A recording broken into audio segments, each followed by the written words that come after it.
Is this the most complete Bluegame ever, or a yacht that's trying to do a little bit too much? It's the BGX83, the new flagship of the Bluegame range, the biggest one they'd ever built. With a total of 2,700 horsepower, this thing is doing 30 knots. But is it a Flybridge? Is it a crossover? Is it a super yacht? It's certainly blurring the boundaries, but it's got some features we've never seen before on a Bluegame, and some of the most opulent owner's quarters you're going to find on a 25-meter boat this year. If you don't want to miss these things, subscribe now. Let's get on with the full tour. I'm Jack Haines. You're watching YachtBuyer.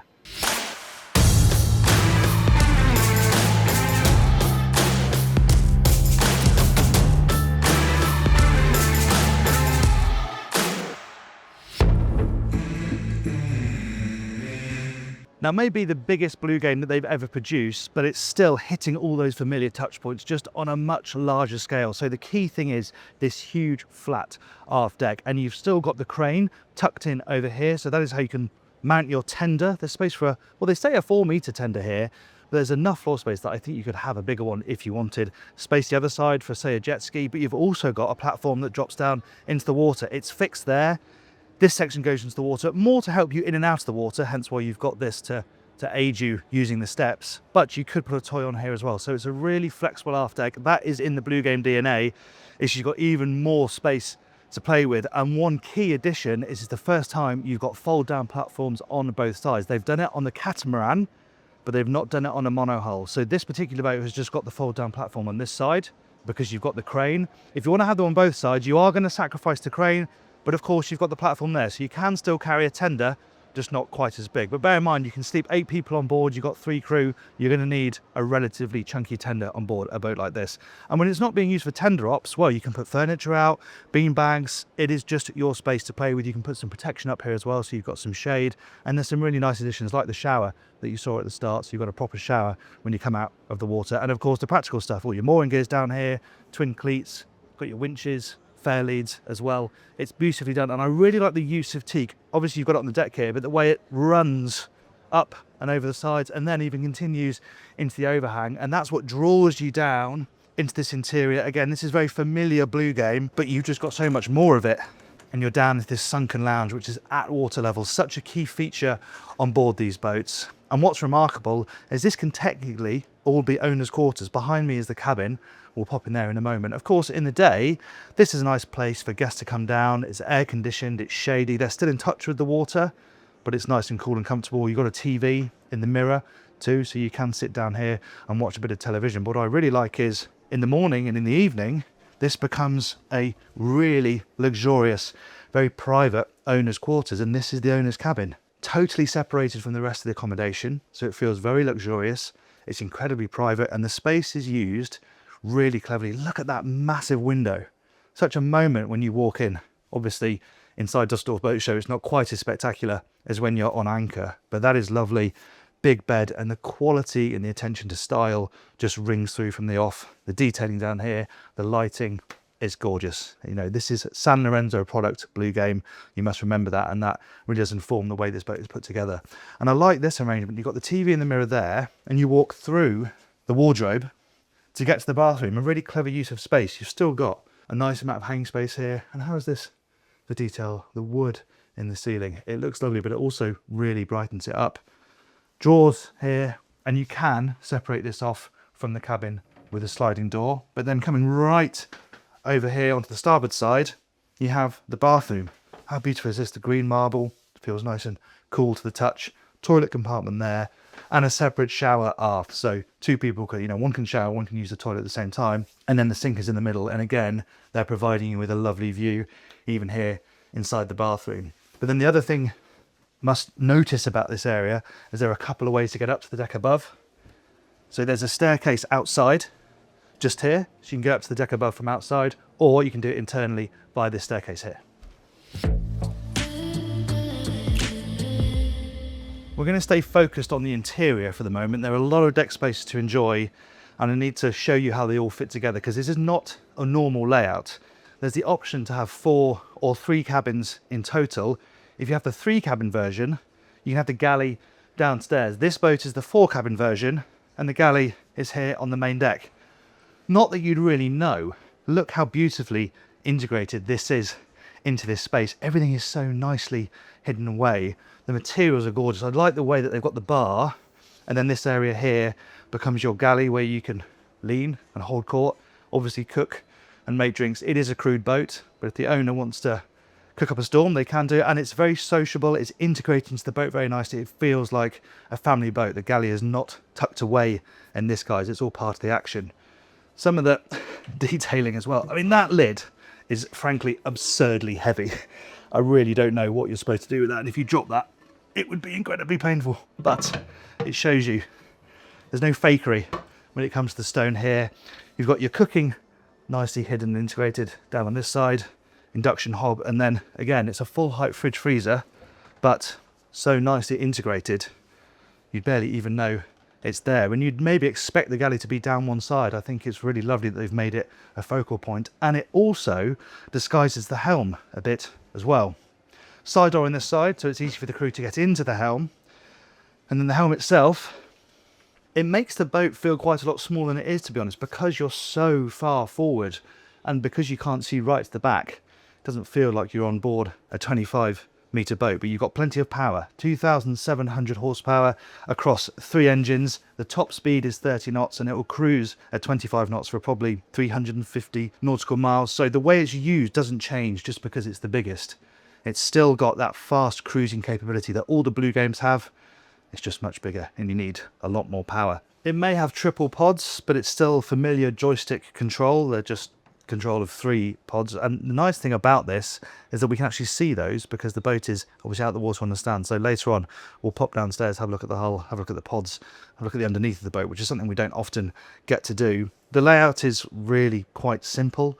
You've got the 3 Garmin screens, you've got cameras all over the boat here, and you've got a Flybridge helm for the first time, so you can maneuver from various points. But if you do want to do it from here, the captain wants to do it from here, they've got cameras all over the boat, so with communication with their crew, that is something they could possibly do. You've got the digital management system here, so you have control of everything from these screens, all skinned out in the Blue Game software. That looks lovely. Yeah, it's simple, it's pared back, it's relatively comfortable.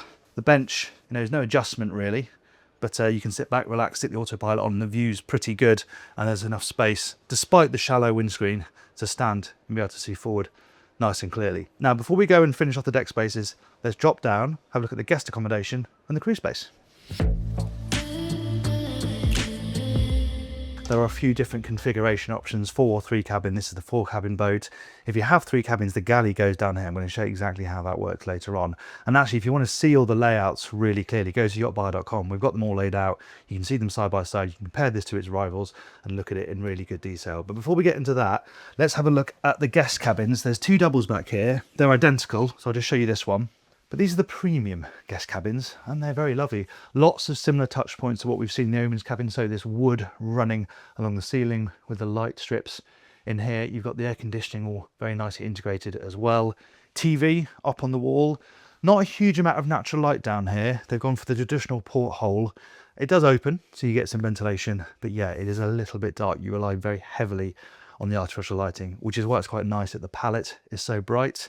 The bathroom is nice. A little bit narrow on the way in, but big enough that you have got a decent separate cubicle with a rain shower overhead. And again, it's the things you come into contact with are such high quality. The marble, the fittings, you've got another big porthole in here. Even more important, if you're showering, you can let the steam out. This is a really nice space, and storage is decent too. You've got some in the bedside tables, but you've also got a lovely big wardrobe. Auto illuminates, and you've got a mix of hang storage. There's also space down there for a safe if you want it, and some shelving. It's really nicely put together. Moving forward through the lobby, there's some storage in this central area. This is a double wardrobe. Again, nice that the lights pop on when you open it, and all very, very nicely finished. And then we come to the bunk cabin. Now this is where the galley would be. They'd rearrange this area. You'd obviously lose this, sacrifice the cabin, but you can have the galley downstairs, and that would give you more seating space up in the saloon. You can see there's a decent enough lounge up there, but you can make it even bigger, make it even more of a social space, because you haven't got the galley gobbling up the room, but the galley is down here, which you could argue is quite useful because the crew space is just there, as we'll see in a moment. As a cabin, it's okay, probably best suited to kids. Bunks, see there's a reasonable amount of clearance over this one. Again, you've got your window, and you've got reading lights and a lot of the familiar stuff that we've seen in the other cabins. So it's just not quite as luxurious. So there is, again, really reasonable storage behind me. And then over the way comes the day head. So the owner may well say you can use our bathroom during the day, because obviously that's right by the aft deck, so people can nip down there and maybe use the toilet. But if they're using their accommodation, then this is where they'll come to. This is the day head, though it has got a separate shower, because of course this is the bathroom that cabin over there is going to be using. Toilet down here, all just as nicely finished as the other cabins, and actually headroom throughout is very impressive. And what's quite nice about the crew area on this boat is that often on boats this size, you're climbing down an awkward hatch either in the bow or maybe at the transom. Here, you walk straight into the crew space from the guest accommodation, which is quite a sort of big boat thing, much more pleasant for the crew, but it also means they're straight out and onto this deck to be able to help out the guests if they need to. Their space, you know, it isn't enormous. It's okay. It's pretty much what you expect for a boat of this size, with this little mess area. You have got your washer dryer facilities in here too. There's a TV behind the door, a speaker, and also a screen, so they can make sure and monitor everything, make sure everything is as it should be from their space down here. In terms of the cabins, this boat's set up for 3 crew. That's a single one on that side, so skipper's cabin probably. This one is a double bunk. Pretty similar to that guest bunk, to be honest. Obviously not quite as luxuriously finished, and you could have 2 bunks in that one, so you can have 4 crew in total, but generally 3 crew is probably okay on a boat of this style. And what is nice is they've got individual bathrooms, so there's a little bit of a privacy in here. It's all pretty wipe clean in there. You know, this is a working space after all. Okay, let's go and finish off the deck spaces upstairs. So moving back through the main deck, through the saloon, this is where I said if the galley's downstairs, you have a lot more seating space. You can see how much more room that would give you if the galley wasn't there. And then we're into this aft deck area. I really like these spaces on board these Bluegames. They're elevated, private. If you're in dock, you're not sitting at the same level as like a traditional Flybridge boat. Well protected from above and really comfortable. You know, these seats, they're really squidgy. Okay if you want to dine, but also if you want to recline, have a drink.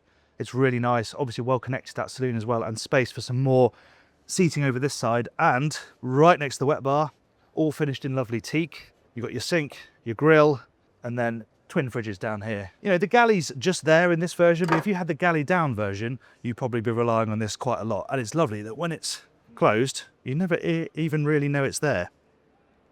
And you've got this decking area back here, which you can kind of do with what you want. You know, put some cushions back there, bean bags, and then you are fully exposed to the sun if you want to sunbathe, because obviously this is really, really well protected. Now, one of the key features is that you have a proper flybridge. Lots of these boats have a sun deck, but you can actually drive this boat from up there. We'll cover that in a moment. For now, let's carry on round and go up to the foredeck, I think. And I like how this deck is all one level. There's no steps. It's really well connected between that aft area and the foredeck. You're very, very high up here. And you see you've got these cutouts in the bulwarks as well. The cleats down here for the crew, and I suspect you'd have fender straps go over the side and then drop the fender down that way, because of course there are no railings, which is such a key part of the BGX formula. Now the foredeck, because we're on such a big boat now, this is huge. This is a really nice living area in its own right. The split tables work really well. It just makes it incredibly flexible. This nice lounger right in front of the windscreen. These are adjustable as well, so you can drop them down a bit, you can raise them up. If you do want to eat up here, you might want to of an evening, because it'll be nice and cool up here, catching the breeze on the bow. And again, because of the size of the boat, on the smaller boats, sometimes, if you're over 6 foot, this is touching your head. Not here. You've got enough clearance from the wheelhouse that this is nice and high and gives you a really good amount of shade. And they've got enough width that they can produce a walkway. Again, on the smaller ones, sometimes you're walking over cushions. Here, you can walk through the middle. I mean, this is a crew job, really, but still, you want to point out the functionality. You can walk around the side as well, and it means that people don't have to move out the way if the crew are dealing with an anchor issue, for example.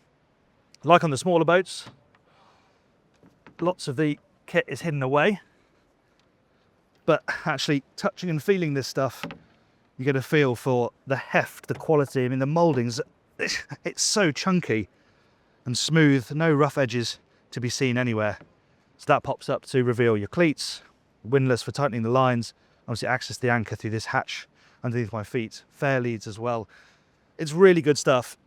You know, it's aesthetically pleasing, but this is the biggest one in the range, and it still feels built to be used. They are going to attract owners who like water sports and, you know, the adventurous side of boating. It really fits that ethos very nicely. Well, I suppose then we'd go and check out the main event on deck, which is the Flybridge.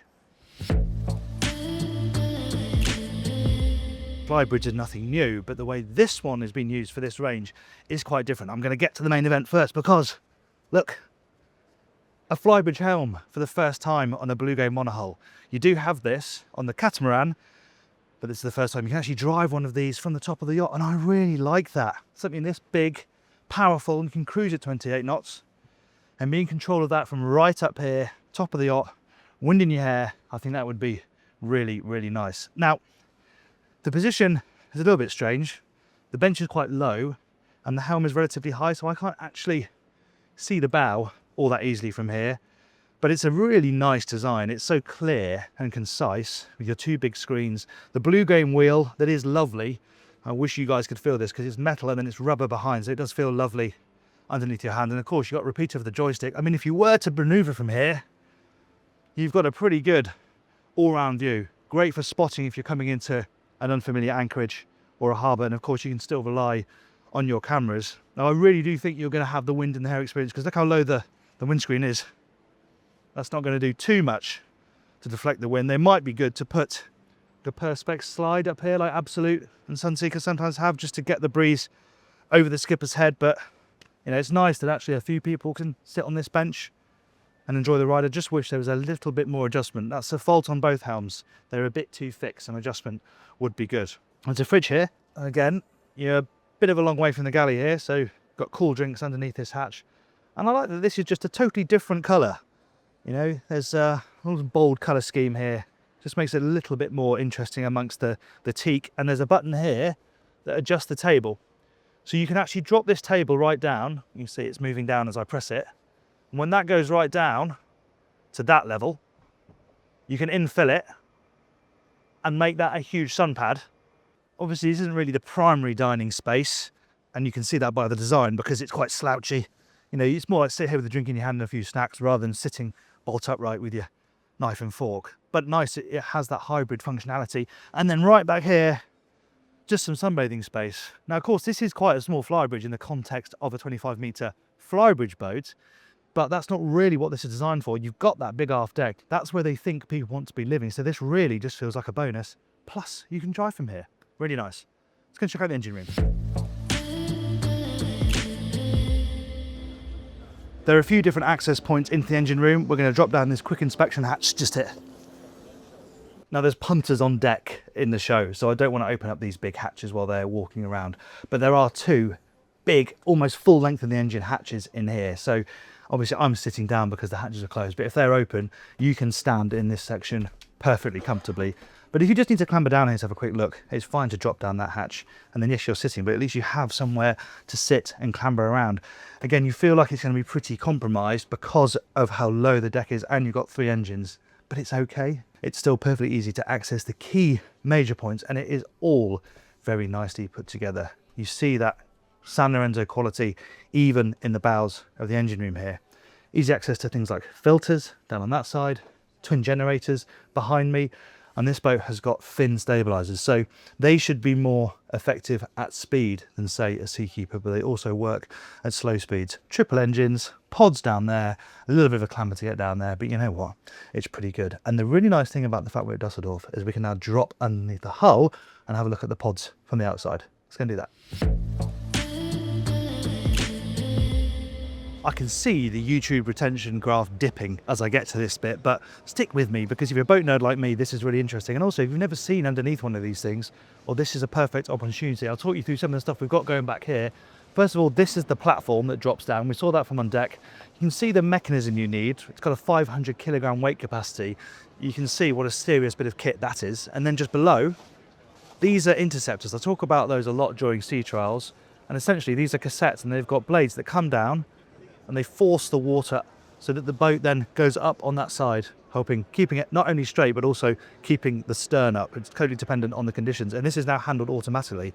You're not having to do that manually. And then we get to the IPS pods, and these are so different from your traditional drives. Obviously a shaft would normally be coming out there. The props are facing that way. On the pods, this boat's got three, which is quite unusual. You can see the propellers are actually facing forward, drawing the boat through the water. These counter rotate, the idea being that the props are in cleaner water, as Volvo says, which is what helps to make them a bit more efficient. And they're also able to pivot and that's how the joystick works. They pivot at the top there, and that's how they can move the boat sideways, forwards, twist it around. It's all managed through those pods. And this boat's also got the fin stabilisers. These are Sleipner's vector fin stabilisers. Try not to be too technical. They waggle around to stop the boat rolling, both at rest, but importantly when it's moving along. A gyroscopic stabiliser, like a Seakeeper, that is best when the boat is at rest. These work when the boat's moving along quickly. So this is capable of cruising at 25 knots. Not only is it going to be inherently quite stable because it's so big, but you add in the factor of the stabilisers and it really should be rock solid, even going through big seas quickly. And you can really get an appreciation of how big these things are when we get right to the bow. This is obviously pretty old school technology, the bow thruster, but it still has its place. And that, dear viewers, is what they look like. Propellers in the hull, you push the lever and they'll move the bow, port or starboard. But if we just get right underneath it, you can see how the anchor protrudes through. We couldn't see it from on board. And just look at the sheer scale of this thing. They look big in the water, they look simply enormous outside of it. So when you talk about the cost of these things, how much money they are, well, look at the scale of them and also the technology involved. Pretty impressive, eh? There's a risk that such a genre-busting boat gets a little bit lost, doesn't excel at anything in particular. But the reality is, this is probably the least compromised Bluegame they've ever built. And you'll say, yeah, of course it is. It's the biggest. They don't need to compromise. Well, that's true, but they've also got to use that space in an intelligent way. So the way they've added the Flybridge and made that a big part of the experience, not only for living on board, but for driving from. The additions they've made to that aft deck, it was already a star feature, now it's even better. But what really stands out for me is that split between being a sociable, fun family boat where you can have loads of guests on board, but then you have your own private area that in the mornings and the evenings is your own private retreat. That is a really impressive balance. The only problem I think they might face, San Lorenzo as a whole, is how this starts nibbling into the customer base for the boats like the San Lorenzo SX88. Let me know which one you'd pick in the comments below. Thank you very much for watching that tour. I hope you enjoyed it. Please give us a like if you did, and remember to subscribe if you haven't done so already. We've got a full tour of this boat's little sister, the BGX83, which we shot at Düsseldorf last year. If you want to watch that, I'll put that up there. Thanks a lot for watching. I'm Jack Haines. This is YachtBuyer.